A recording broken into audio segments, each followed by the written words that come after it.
I thank you, Honorable Speaker, for this opportunity.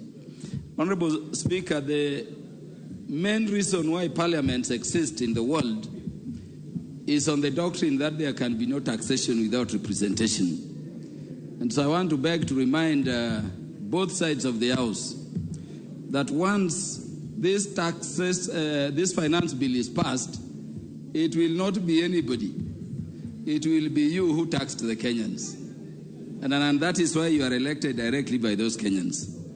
Honorable Speaker, I have a problem with what is in clause 2 in terms of definition of person.